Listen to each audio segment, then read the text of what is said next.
মা বোন যারা এসেছেন, আপনাদের 2 মিনিটে গুরুত্বপূর্ণ 2টা পয়েন্ট বলছি, ভালো করে খেয়াল করবেন।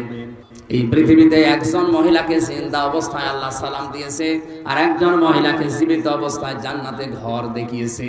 দুইজনই পেয়েছে এটা স্বামী ভক্তির কারণে। আজ দিন দিনে অভ্যাসটা মেয়েদের উঠে যাচ্ছে। সামনে রমজান মাস আসতেছে, একটা পরিকল্পনা করবেন। যতটুকু আপনার সামর্থ্য আছে ওই অনুযায়ী আগে থেকে বাজার ঘাট করে রেডি হয়ে একটা মজবুত কোমরে দড়ি বেঁধে মনে করবেন যে আমি লেগে গেলাম রমজান মাসটায়, অন্তত ইবাদত বন্দেগী করে পেছনের অপরাধ মাফ করে আমি নিষ্পাপ বেগুনাহ হয়ে যাব। আর রোজার মাসে যদি খালি মার্কেট এগুলোই করতে থাকে, তা আল্লাহকে সময় দেবেন কখন? খাদিজাতুল কুবরাকে আল্লাহ সালাম দিয়েছে তার স্বামী ভক্তির নিদর্শন হিসাবে।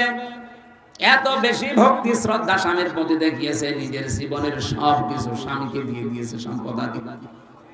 আল্লাহ খুশি হয়ে তাকে দুনিয়াতে জীবিত অবস্থায় একজন মহিলাকে সালাম দিয়েছেন, বলেন সুবহানাল্লাহ। আর একজন মহিলাকে আল্লাহ শুধু সালাম না, তাকে জান্নাতের ঘর পর্যন্ত বানিয়েছেন, তার নাম আসিয়া। তিনিও স্বামীর প্রতি বরদোয়া দেননি।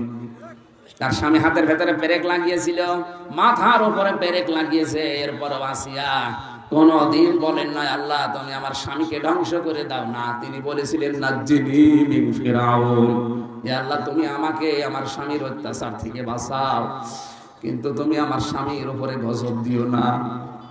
ও মা বোনেরা, আপনি নামাজ পড়েন, রোজা রাখেন, কালো বোরকা পরেন, মনে করছেন আমার মতো ভালো মানুষ নেই, আমি জান্নাত পাবো না, পাবে কে? অথচ নবীজি সেই কারণে জাহান্নামে আপনাদের দেখেছে, এই সিম্পল কারণ।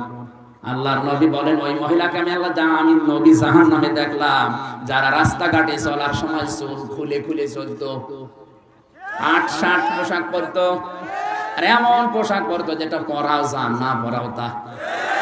2 নম্বরে ওই মহিলাকে আমি জাহান্নামে বেশি দেখেছি যে মহিলা তার স্বামীর সাথে কুফরি করে। সারা জীবন লোকটা আপনার পেছনে শ্রম দেয়, মাথার ঘাম পায়ে ফেলে, হঠাৎ একটা সাবান কম হলে আপনি বরদোয়া দিয়ে দেন, গালি দেন যে তোর বাড়িতে এসে কিছুই পেলাম না। আপনার পেছনের সব আল্লাহ ধ্বংস করে দিয়েছে। আল্লাহ মেয়েদেরকে খাদিজাতুল কুবরার মতো, হযরতে আসিয়ার মতো যেন স্বামী ভক্তা হবার তৌফিক দান, বলেন আমিন।